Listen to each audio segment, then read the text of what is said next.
Through Weight Loss by Hers, you can give yourself something to be excited about in 2025. You can spend the new year in control of your weight by losing up to an average of 9 pounds in your first month. This is based on data that real Hers customers have reported based on their personalized compounded GLP-1 treatment plans. Hers is transforming women's healthcare by providing access to affordable weight loss treatment plans, delivered straight to your door if prescribed. Hers offers a holistic weight loss program with personalized solutions, including compounded GLP-1 weekly injections, featuring the same active ingredient as Ozempic and Wegovy or oral medication kits. So if you've been struggling with your weight loss journey, it's time for you to find the best option that works for you through Hers. Start your initial free online visit today at forhers.com/KKC. That's FORHERS.com/KKC for your personalized weight loss treatment options. forhers.com/KKC. Hers weight loss is not available everywhere. Compounded products are not FDA approved or verified for safety, effectiveness, or quality. Prescription required. Restrictions apply. Wegovy and Ozempic are not compounded. Actual price depends on product and plan purchased. Designed for working professionals, Georgetown's Executive MBA features a hybrid format that delivers community on campus and convenience at home. Classes are held in person 1 weekend per month on our Washington, D.C. campus and 1 Saturday per month online, helping you balance work, life, and career advancement. Plus, you'll have the opportunity to participate in an international consulting project abroad with a global client. You'll get to choose from a variety of electives to customize your curriculum based on your interests and career goals. And enjoy the access only Georgetown provides in D.C., with connections to industry experts, global leaders, and influential institutions. It's time to expand your understanding of how globalization shapes both global and local business strategy. Ready to build your legacy as a business leader? Earn Georgetown's Executive MBA. Explore the program at msb.georgetown.edu/EMBA-podcast. The amazing Kate Casey. Welcome back for another episode of Reality Life with Kate Casey, and Happy New Year. We're now into 2025. I hope that you guys had a great holiday. A lot of you are back to work, and I hope I am going with you on the commute to work, or maybe you're out for your lunch break, whatever it may be. Thank you so much for listening, and make sure that you are subscribed to the show if you have not already done so. Also, jump in the Facebook group, Reality Life with Kate Casey. Get the What to Watch list at katecasey.substack.com if you want a list of what to watch each week in unscripted TV. And speaking of which, there are a couple things to put on your radar. If you have not started watching Southern Hospitality, this may be the perfect time to do so. There's a whole new season. Leva Bonaparte, who you probably remember from Southern Charm, she and her husband own a bunch of restaurants on the main street in Charleston. And so if you are missing the Vanderpump Rules of it all, you can jump in, watch that show. You've got a younger staff, another part of the country, and they're making all the poor life choices that we made when we were younger, and we can live vicariously through them. So start watching that show this week, whole new season. All right. Also, I hope that you watched the Rock and Roll Hall of Fame induction ceremony. If you didn't watch it on ABC, you can watch it now on Hulu and Disney Plus.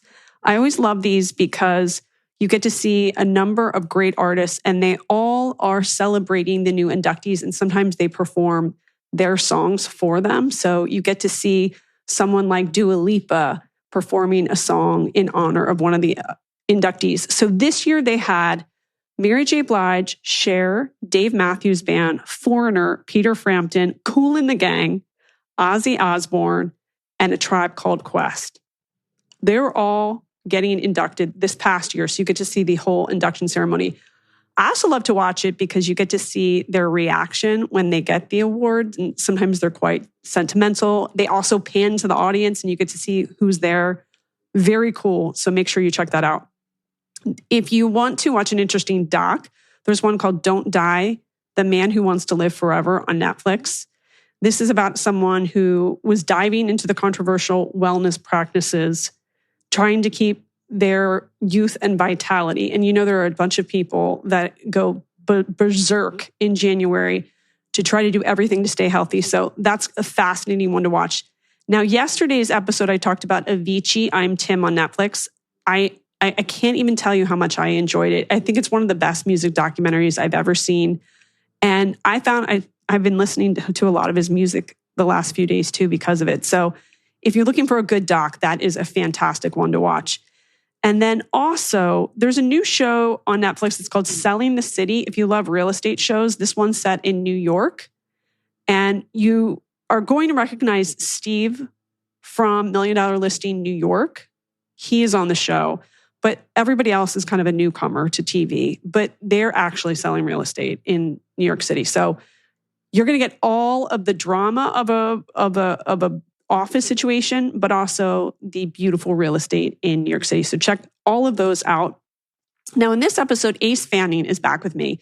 We're talking about the latest episode of Sister Wives on TLC. You know, he covers it regularly with his wife, Caitlin. And they also are great about providing some of the pockets of information that we sometimes feel like are missing because they do so much research on these families. They've gone to Flagstaff, like they're in the know. So if you're watching Sister Wives, you're going to get a kick out of it. If you do not watch Sister Wives, you'll still get a kick out of it. And then we go into Southern Charm and also Summer House and a little bit of Housewives. So if you watch any of the Bravo shows, you'll love this as well. So make sure that you're subscribed. Make sure you check out that What to Watch list and also check out Patreon for bonus episodes. A lot of behind the scenes stories that you'll love. And you can get those at Patreon, patreon.com/Kate Casey. And here is my episode with Ace. Okay, Ace. Lots been going on Sister Wives. And when I say that, I mean nothing really. But something happened this past week that I have to get to the bottom of. So basically, in the last episode, it seems like they're presenting this case that Robin had implanted into Mary's head that they should go through a divorce. Now, Christine claims it was Robin's idea. When Robin first came into the family, she started talking to us about these other families that were the first wife, where the first wife divorced the husband so she could marry the second wife legally and then legally adopt the kids. So basically, like, she brought it up and that was the plant, while Robin says she didn't even know anybody that had ever done such things. So who do you believe? Well, number one, Robin's stepdad adopted her. So, and he married her mom and it was a whole polygamous situation. So that's number one. That's not true that she doesn't know about this. Number two, though, let's not forget that Mary got catfished by a blatant catfish. She's not the smartest gem out there. And I'm saying this as a stupid person myself. Like, she's dumb. And so she's like, no, I came up with the idea myself. I'm like, yeah, because subliminal messaging works on your ass. It's so easy. I mean, she's a part of every MLM, and I believe that Robin absolutely planted it. And I think that Mary's just too stupid to realize it. So Mary legally weds Cody in 1990. So she becomes the first wife. Then the family expands in 1993 when he spiritually marries Janelle Brown. So again, that means they have some sort of ceremony where, I don't know, they wrap some string around them, do a couple twists and dance, touch the floor, she wears do a couple green splits. Dress. Yes. She wears a green dress. They high-five a wall. And then in 1994, Christine enters into another spiritual union in which we saw archival photos where she is wearing what looks like a tablecloth. It is the worst dress I've ever seen. The worst dress, and we'll get to that. So then Robin begins dating him in 2010. She already has 3 children from a previous marriage. 4 years later, Mary and Cody legally divorce. He marries Robin, and then he adopts her children. So Christine alleges that it was Robin's plan all along, which again, she denies. The idea that I planted an idea in Mary's head is an absolute lie. I never said it. So you're saying it happened. Yes. I believe that she did plant it. And I just think that Mary's and I'm sure Cody helped her plant it. And I just think Mary's too dumb to realize oh, that's what they were doing. I thought I came up with it on my own. Maybe when she was sleeping at night, they'd go into her room and be like, whisper, "You should divorce Cody so that he can adopt Robin's kids." You know what? I bet they even went further. I bet they planted it also with the help of the children. The kids might have been like, what would be great? Oh, I wish I could get adopted. I'm scared I'm going to be kidnapped by my dad. Something like that. Yeah. Okay. Then later in the episode, Robin says, I feel like I've been gaslit by some members of the family. Who do you think she means by that? Honestly, I feel like she thinks everyone. I think she thinks everyone who has ever said that she's the problem thinks that they've gaslit her. Okay. And I would also say, Robin, can you define gaslit? What is gaslighting? You know, because that's a tricky one for her, I think. So then Janelle says later in the episode that she was, quote, actually sort of speechless when Mary told us that she was actually going to do it, because I thought Mary would never do this. I already had started to see that there was a little bit of favoritism for Robin from Cody at that point, and I didn't worry. Now, when they go through the episode, Mary does a good job of kind of outlining the timeline. And it seems as if the catfishing happened well after all of this went down. However, Cody seems to believe, because of course he lives on his own timeline too, that this happened. So the catfishing predated all of the discussion about adoption, et cetera, et cetera. Which is so stupid because, I mean, we can all look on Twitter. Like Mary's whole relationship unraveled on Twitter. Like we saw her fall in love with Samuel Jacob Cooper, Jackie Overton. And it's like, so what, but also it's like, it doesn't matter because Mary had, and this is what pisses me off so much. I feel like if Mary Brown would come out, if she's looking for a PR person, I would love to do it. I want her to come out and say, you know what? I did have an affair. It was an emotional affair. Mm-hmm. We never had any physicality, but I did send a picture of a banana in my mouth referencing his penis. And the reason I did that is because I was abandoned in my relationship. I think had she gone with that narrative from the beginning, all of America would have said, yeah, girl, we support you. We support it. Yeah. Yeah. But she didn't. She's so stupid. But she still kind of won't outline what happened in the catfishing. Is that part of it? It's always like catfishing. Right. It's never an affair.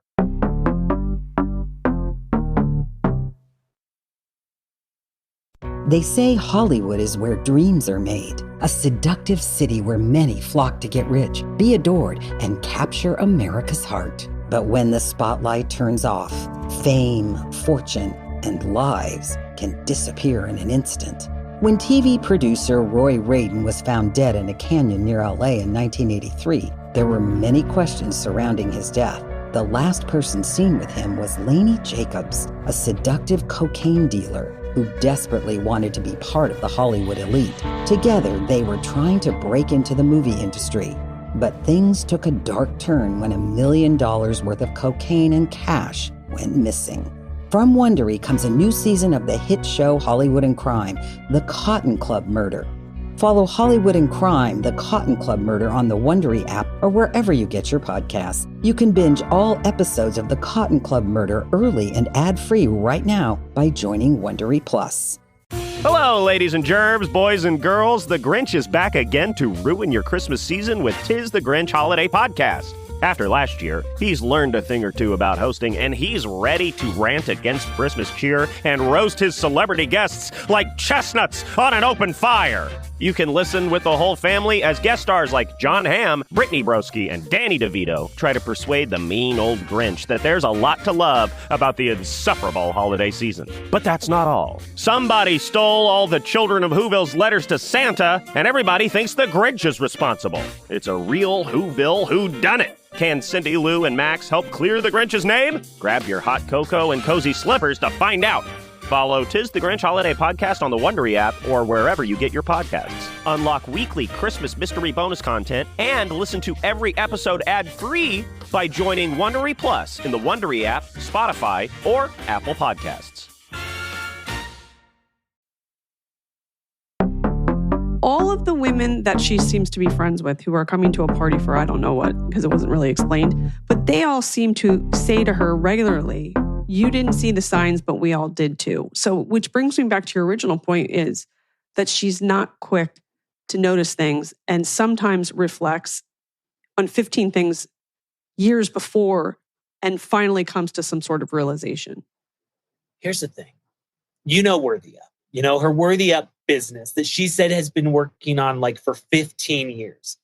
And it's now come to fruition. It's here. It's active. You can join Worthy Up at worthyup.com, marybrown.com. Like It's an actual business.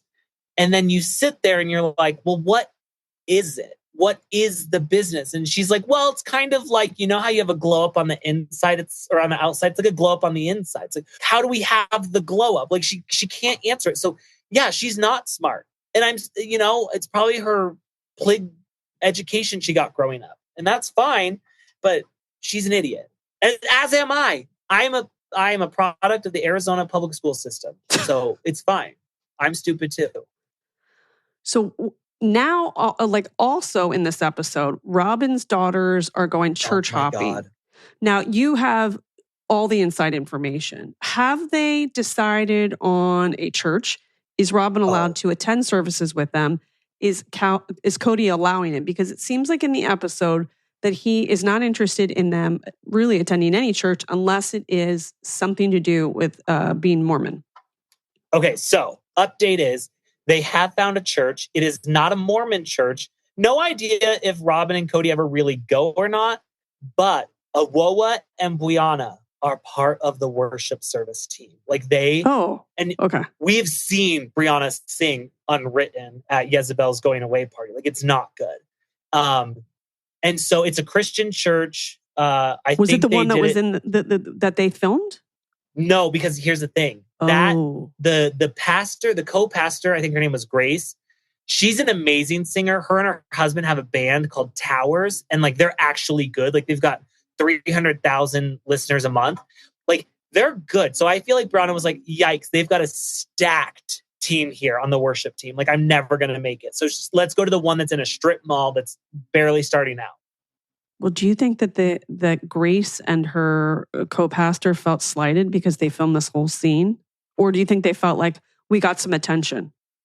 I think they thought we got some attention, but also I feel like I did a whole deep dive on Grace and her husband. He wants so much attention. Again, as do I. I'm a hypocrite, yes. But he wants so much attention. And so I feel like he was like, babe, if there's cameras, you got to be there. You got to go. It'll help grow Towers, which is also such a stupid name for a band. It is. Robin and the girls commented on how they were such great listeners. But then I thought, as soon as they get into the car after they film the scene, they're going to talk about how crazy polygamy is, right? Yeah. Oh, for sure. Yeah. No, absolutely. I just don't understand how this girl, Awoa, is 22 years old at this point. And she's like, oh God, I'm so nervous, but excited. And I'm nervous, but excited and nervous. Well, it's to go to church. And then you have to ask your mommy to get permission to go to church. What is wrong with you? What is going on in that home? It's scary. Yeah. He's purposely delaying them. He's got some sort of sick fascination with keeping them all in this weird bubble where they're all reliant on him, including the children that are over 20 years old. It's so crazy to me. Yeah. So elsewhere in this episode, we've got the run up to Christine getting married to David. Do you feel as if all of the children were supportive of this marriage, or is there anything that's happening behind the scenes that we need to know about? No, I think everyone is supportive. I think what pisses me off is how much Christine, because during the dress trying on, she's like, oh, my girls are my best friends. And their approval means everything to me. They have to just get on board with it. I'm not changing my mind. It's like, okay, then why are you even asking them if they approve? Now, also, I've seen enough episodes of Say Yes to the Dress to know that when she emerged from the dressing room in the dress that had the plunging breast line, that the daughters did not seem enthused. They said to her they liked the dress, but I felt like in the immediate aftermath of walking out of the dressing room that they were horrified by the dress. Am I wrong? As they should be. No, you were absolutely right. But here's the thing. I think that all the Browns, they are so, especially the adults, they're so clueless on how to read emotions that Christine took them at face value. She was like, oh my God, they do love it. I would rather her walk down in that tablecloth dress than that. Oh, dress. Really? No. I hate it so much. Interesting. Well, you've filmed quite a bit of weddings, so you've probably seen a dress or two. Is there anything else that we should be paying attention to on Sister Wives right now? Oh my God, so much. Number one, where's Janelle? It's like, girl, you don't even belong in the family this season. I want more Janelle, even if it's nothing. Like there's so many things that she's going through right now. Like she's trying to figure out, is she going to get the Ninja Creamy? Because if you notice how many appliances she has, right? When we go to her kitchen, there are so many appliances, and it's like she's been thinking about possibly getting a second Stanley Cup. Like there's a lot going on with Janelle that we're not, we got to flesh out those storylines. And always has a very small apartment that could never accommodate all of the accoutrements that she has. No, not at all. Not at all. And that's what I love about her. I love that she's like, I want all my appliances and I want them all out where I can see them every day. I want to look at my pretties every single day. It's like Mary Cosby and her clothes. Like she wants to see her clothes all the time. The other thing that I do want to point out is now Mary Brown recently did a post on Instagram that tried to trick everyone into thinking that she has a boyfriend. And it's the same guy that she posted with like in 2019 doing the exact same situation. Oh. And it's like, why do you do that? Like, you're so embarrassing. Also, and he looks just like her. They do look very similar. So if you're going to date someone, it should not be someone who looks like a sibling. You should never end up on the page siblings are dating. That's not good. The other thing too is like, do you feel now? Some people come for me with this, but I'm like, I really do feel like Mary Brown is just so pathetic. Not because it took her forever to leave, not because like she's sad when she left, but because she sits here and she tells us, oh, I'm so happy to be gone. I've never been so happy in my life. And then you constantly are shoving in our face how you're happy. Like you have to destroy the sign with your guys' names on it. You have to, like, you do all this stuff to try and make it seem like you're okay. If you're not okay, that's okay. Just say that. If you're sad about it, that's okay. Say it, but don't sit here and act like I've never been happier when you're really so sad. I think she's sad. Yeah. I think she's also very much troubled by the fact that none of the children, the massive amount of children in this family, would like to spend any time with her. None. Also, why is it that like, imagine like in your life, you're like, oh, I can't wait to go see my good friends. Because we saw Andrea and Hillary. And Andrea was someone that she babysat. And then this week we see that she's with her babysitter and then the babysitter's daughter who she babysat. Like, what is going on here? Why are there so many like babysitters in her life? And those are your friends years later? Yeah, that's a bit troublesome. That's a good point. Also, Christine's flapper dress for her or whatever that wedding shower party. How many parties are we going to have for this wedding? That is annoying me, but she wears like a flapper dress, like Great Gatsby style. And then David, she keeps marching him around like he looks so good. And I'm like, ma'am, he is in his Kirkland jeans and his like very crispy plaid short sleeve shirt. Like she's like, oh, and someone was like, oh, that's why you're getting dressed so much now because Christine's dressing you. I'm like, well, you know what I think it is I think that Cody is a very vain person, which is a surprise for most people to hear that, considering his hair looks like ramen noodles. But I think he considers himself quite a looker and is quite vain. So I think that's her way of rubbing it in his face. Look at him. He's so good looking. I am now fit and lean and ready for the attack. And you thought I was a woman of a tablecloth and I was with you. And look at me. I'm better than ever. And where was that wedding shower? Like that seemed like the worst building ever to have a party in. There was no windows. But to your point, there were just 17 baby showers. But to your point, there are way too many wedding showers. I feel like everyone on this show has way too many parties for every milestone. It's like the only time they can pick up cameras because the family doesn't do anything else. That's a good point.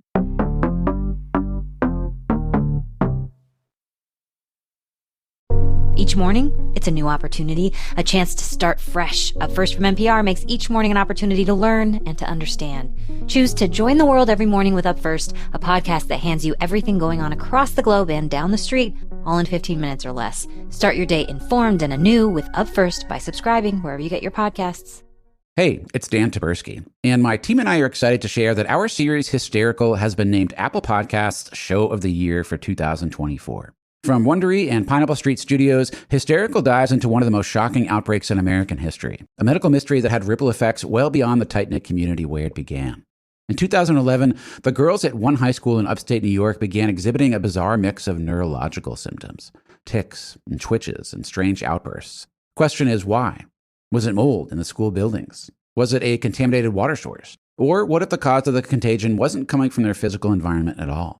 As their symptoms got worse, their search for answers brought a media firestorm down upon their small town, and soon enough the entire nation was trying to solve the medical mystery, from Dr. Drew to Aaron Brockovich.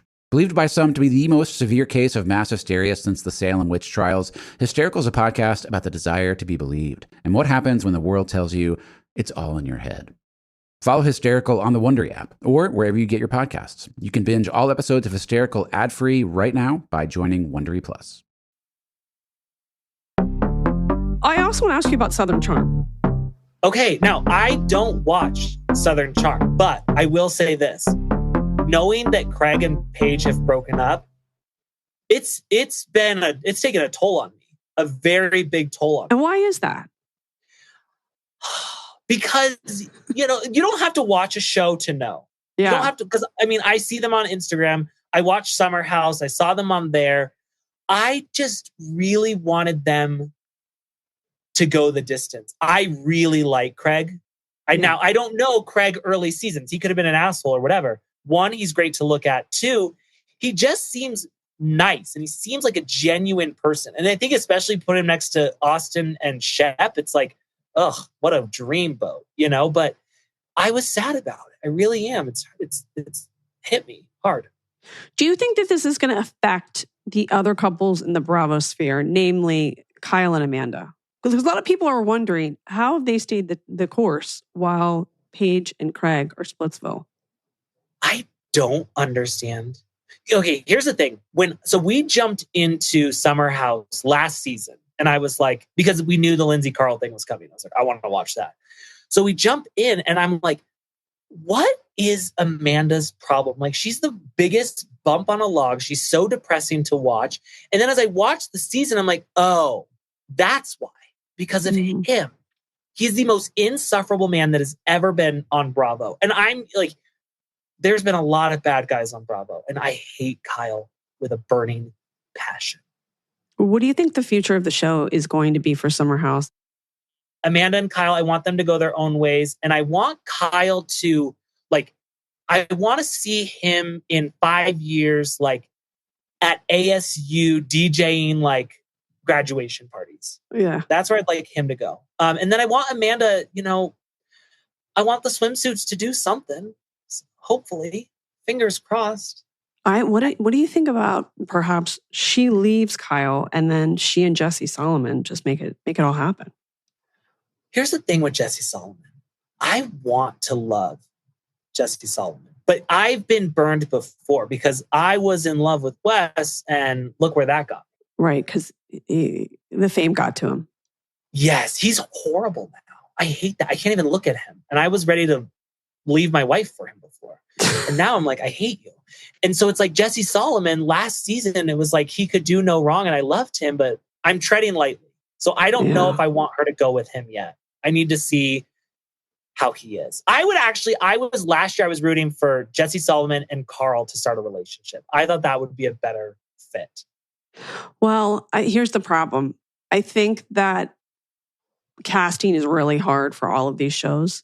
And it's okay to sometimes go on a little bit of a pause to get the right kind of people.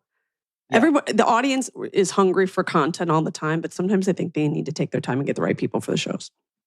We cannot have mothers on Summer House.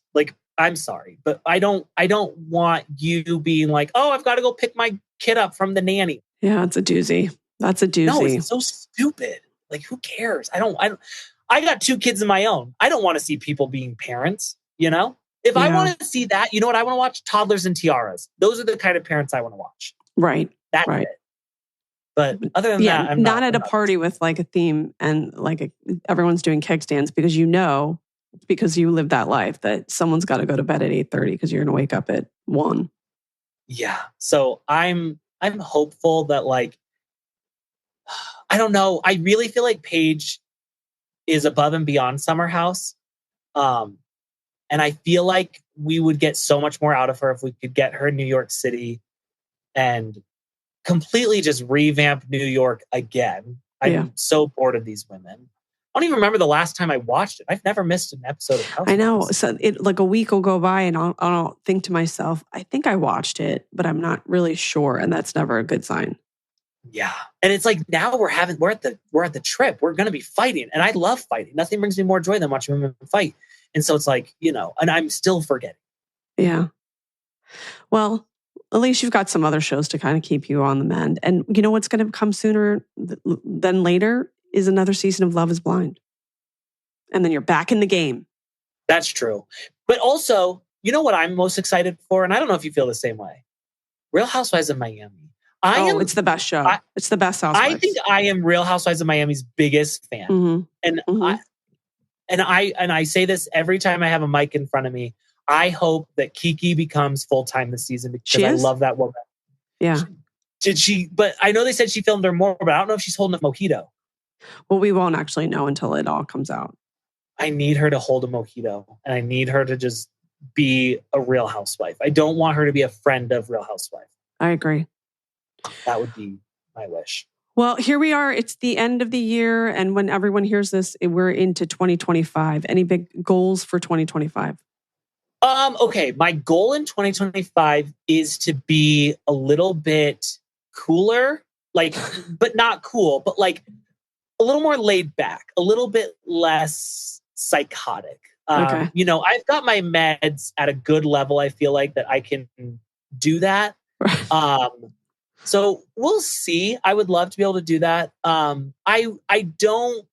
would love to also not freak out about the things that I say and then worry about how people will perceive them. It's just like, well, I said it and that's what it is. I wish I could be more like that, Okay, good. That's my goals. What are your goals in 2025? I don't know.